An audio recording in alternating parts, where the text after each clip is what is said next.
Yo, on se retrouve pour découvrir ensemble une nouvelle histoire de nos créateurs préférés, et j'ai le plaisir de vous annoncer que cette vidéo est consacrée à une personnalité féminine, la streameuse et désormais youtubeuse, Magla.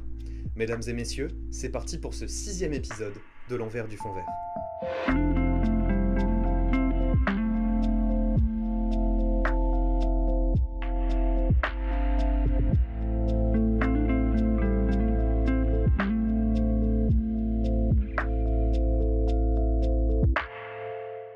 Barbara est née le 8 novembre 1993 dans le Val d'Oise. Elle est initiée très tôt aux jeux vidéo par ses parents qui sont eux-mêmes des gamers. Ses parents lui font découvrir toutes sortes de jeux, de Doom à World of Warcraft, en passant par Oblivion. Avec sa mère, elle passe des nuits blanches à jouer à des jeux d'horreur, et avec son père, qui est un grand fan de MMO, elle se découvre une passion pour le genre, notamment pour EverQuest, qui est l'un des jeux qui l'a le plus marqué, peut-être en partie parce que son père la faisait farmer à sa place. La bonne astuce. Elle aime beaucoup la fantasy médiévale, les fées, les dragons, et a même créé un overblog sur le sujet quand elle était enfant. C'est donc en toute logique qu'elle affectionne très tôt les genres du RPG et du hack and slash, en découvrant des jeux comme Divinity ou Dragon Age. Mais parmi tous ces jeux d'heroic fantasy, de science-fiction et d'horreur, il y a quelques anomalies. Parce que même si Barbara est déjà passionnée de violence, de démons et de dragons à un très jeune âge, elle n'en demeure pas moins une jeune fille. Et comme beaucoup d'entre elles, elle a joué à Nintendogs et au jeu Alexandra Lederman et quelques autres titres moins testostéronés que Doom.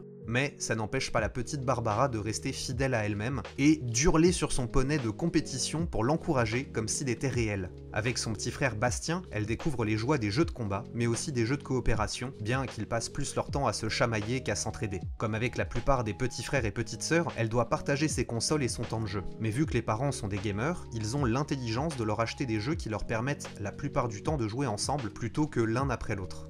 Même si certains jeux restent des expériences personnelles, comme les jeux Pokémon que Barbara fait et refait pour occuper les nombreux allers-retours qu'elle et sa famille doivent faire pour aller rendre visite à leurs proches qui habitent tous dans la région de Toulouse. Pour pouvoir s'acheter des jeux pour elle, Barbara fait des petits boulots. Son père, qui est amateur de golf, lui trouve un poste de caddie lorsqu'elle a 12 ans, histoire qu'elle puisse se faire un peu d'argent de poche. Barbara grandit donc dans un environnement très aimant et propice à la curiosité. Elle s'essaye à beaucoup de choses, comme la musique, et elle s'affirme très tôt. Mais généralement, les enfants aussi curieux et passionnés d'univers fantastique le sont car quelque chose leur déplaît dans le monde réel. Et pour Barbara, c'est elle-même. Elle se sent mal dans sa peau et a beaucoup de mal à se faire des amis. Elle passe son temps dans sa bulle, à jouer aux jeux vidéo, à alimenter son blog en faits divers sur ses univers de fantasy préférés, ou à faire quoi que ce soit pour s'occuper en solitaire et oublier son mal-être. Malheureusement, les choses ne s'améliorent pas en arrivant au collège, ni au lycée, et Barbara, qui est maintenant âgée de 17 ans, voit ses parents divorcer. Refusant de rester au domicile de sa mère, elle trouve un appartement et quitte le lycée pour faire des petits boulots et payer son loyer. Elle passe tout de même son bac littéraire en candidat libre, mais en comparaison de certains de ses camarades de classe, elle a dû fournir beaucoup plus d'efforts en cumulant les études et le travail. C'est difficile, mais c'est également très formateur pour Barbara, qui est contrainte de mûrir d'un coup et d'assumer les responsabilités d'une adulte. Elle doit par exemple prendre la décision déchirante de vendre sa basse, son ampli et l'une de ses consoles pour pouvoir subvenir à ses besoins lorsqu'elle n'y parvient pas avec ses jobs étudiants. Son bac en poche, Barbara doit faire un choix de carrière. Elle décide de poursuivre ses études avec une licence en économie-gestion à l'université de Cergy-Pontoise. Cette décision lui vient d'un intérêt prononcé pour les mécaniques de gestion et d'organisation qu'elle a éprouvées sur des jeux contraignant à la micro-gestion permanente comme Age of Empires ou World of Warcraft. La vie suit son cours et malgré un quotidien déjà bien chargée, elle commence à s'intéresser au streaming. Après tout, le jeu vidéo est l'une de ses plus grandes passions et sa personnalité est très appréciée des amis qu'elle s'est fait en ligne. Elle est solitaire mais sociable, c'est pourquoi le stream serait un exercice parfait pour elle. Elle peut rester chez elle tout en étant en contact avec des milliers de personnes. Twitch semble tout indiquer, connaissant un grand essor depuis quelques années, mais c'est un tout nouveau monde à découvrir et ajouter encore une nouvelle activité à son emploi du temps déjà blindé est compliqué. C'est pourquoi, dans un premier temps, Barbara, nouvellement appelée Magla en référence à son deuxième prénom, rejoint le collectif de streamers et de joueurs professionnels War Legend, tout en étudiant pour obtenir un master en développement informatique à l'école des technologies numériques appliquées à Ivry-sur-Seine et en continuant de travailler pour payer son loyer, à ce moment-là dans une start-up. Magla stream un temps aux côtés des joueurs de MMO qui composent le catalogue du collectif. Cette première expérience lui permet de prendre le coup de main, de comprendre comment gérer un stream et de se sentir plus à l'aise face à une caméra et au contact d'une audience, jusqu'au moment où elle se sent prête à prendre son indépendance.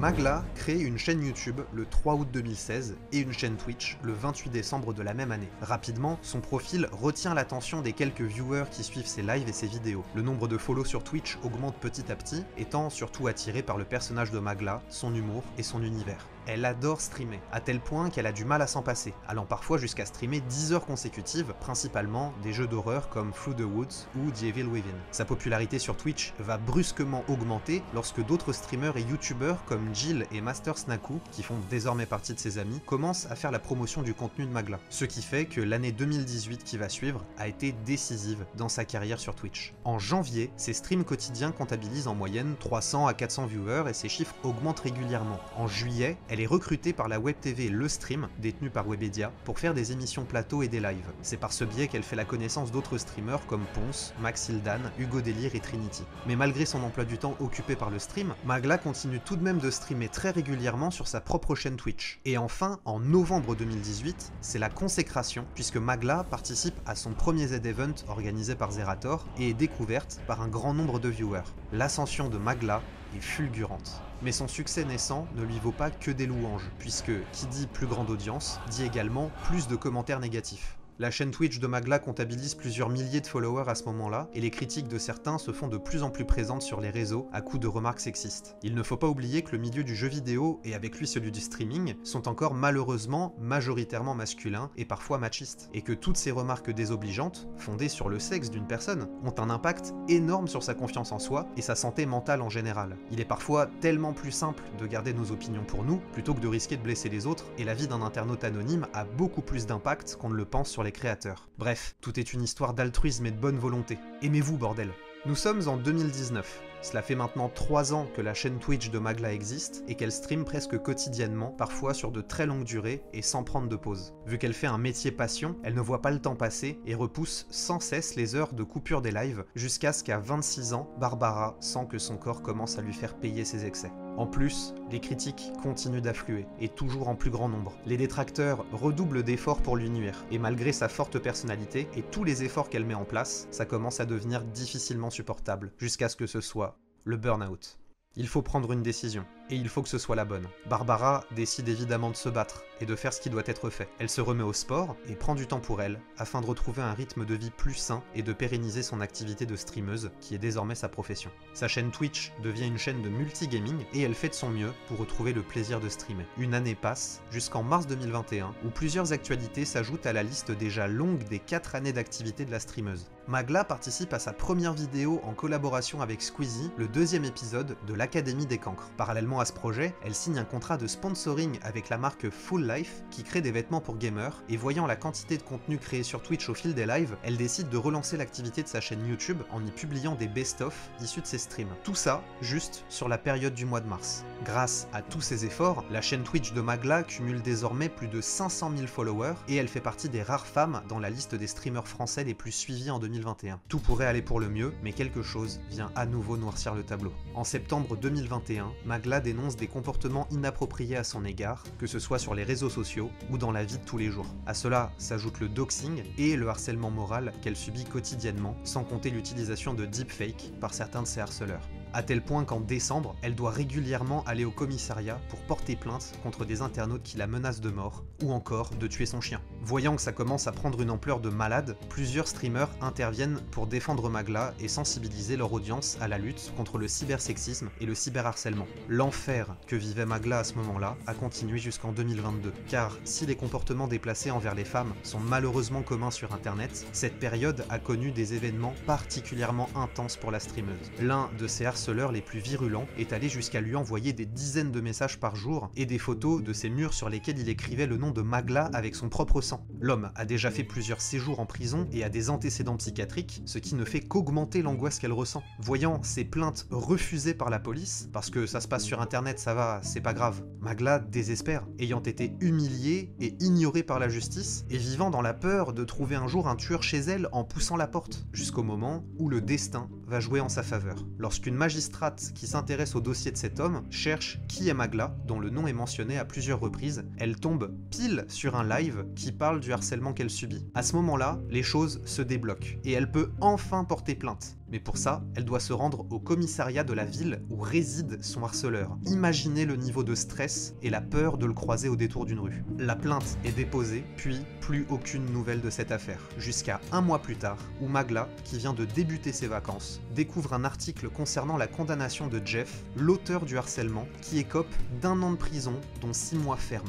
À la suite de cette histoire, un outil de modération Twitch est créé, la place de la paix, sous la forme d'un bot permettant d'empêcher à quiconque ayant été identifié comme ayant fait preuve d'un comportement raciste ou misogyne sur Twitch, d'utiliser le chat des streamers et streameuses faisant partie du réseau de l'outil. Même si le fait d'être une femme sur internet devient progressivement un peu plus sûr à mesure que les mœurs changent, il reste encore beaucoup de travail à faire pour que tout le monde s'y sente bien et libre. Ok, c'est fini pour la sale ambiance, revenons à des nouvelles plus chaleureuses. Puisque l'histoire de Magla est loin de s'arrêter comme ça, et elle revient plus forte que jamais pour signer l'un des partenariats les plus prestigieux de sa carrière. Car l'année dernière, elle a été choisie pour être l'égérie d'un produit de la marque Yves Saint Laurent, aux côtés d'Ari Lennox, une chanteuse de R&B états-unienne. Comme vous l'aurez compris avec son sponsor pour Full Life et son contrat avec Yves Saint Laurent, Magla aime beaucoup la mode et elle soigne son style. Que ce soit par son choix de vêtements, mais également par des tatouages et des piercings qu'elle a commencé à arborer avant même sa majorité. Le tatouage est quelque chose qui la suit depuis toujours, puisque son père est tatoué, sa mère porte plusieurs piercings, et il l'emmenait dans des salons de tatouage étant plus jeune. C'est pour elle une manière de s'approprier son corps, qu'elle considère comme un temple, et de le décorer pour transmettre quelque chose et refléter une partie d'elle. Grâce à son métier, qui est basé sur la confrontation permanente à son image, étant donné qu'elle est toujours face au retour vidéo de son stream, Magla a pu exprimer librement sa personnalité, et ça a été un élément fondamental de son développement personnel. Tout ça constitue la personne et la streameuse qu'elle est devenue. Certaines personnes ne l'aiment pas, d'autres l'adorent, et c'est très bien comme ça. L'essentiel, c'est de se sentir bien dans sa peau et d'avancer sans trop donner d'importance aux critiques, surtout si elles sont anonymes.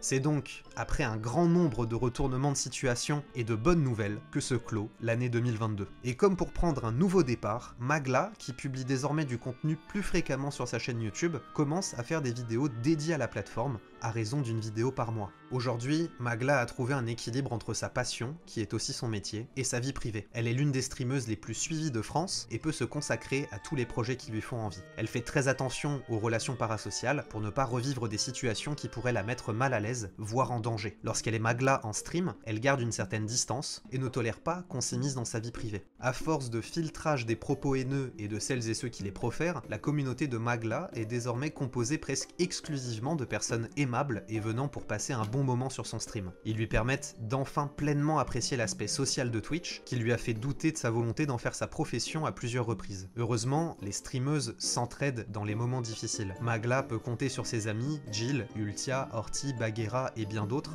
pour s'apporter mutuellement du soutien dans l'adversité et tenter de participer à la reconnaissance des femmes dans le domaine du streaming. Évidemment, elle n'a pas oublié son burn-out et continue de prendre soin d'elle et de son hygiène de vie. Elle profite un maximum des petits moments de calme dans son emploi du temps surchargé et se sert de ses pauses pour se ressourcer dans la nature, la plupart du temps avec son chien, loin des écrans et des réseaux sociaux. C'est grâce à cet équilibre qu'elle assume son quotidien. Elle aime aussi garder certains jeux pour elle qu'elle fait hors live pendant ses vacances, comme les hack and slash et certains RPG qui lui sont chers. Elle est désormais bien plus qu'une streameuse, puisque Magla est active sur Instagram, TikTok, Twitter et YouTube, cumulant entre 300 000 et 700 000 abonnés sur chacune de ces plateformes. Et c'est grâce à son travail acharné, mais également à toutes celles et ceux qui suivent ses exploits, que l'aventure de Magla se poursuit, pour notre plus grand plaisir. Merci beaucoup d'avoir regardé cette vidéo, j'espère qu'elle t'aura plu, et si c'est le cas, pense à t'abonner, à liker, à partager, ça m'aide beaucoup étant donné que je débute sur YouTube. Et nous, on se dit à la prochaine fois pour une toute nouvelle aventure. Prenez soin de vous.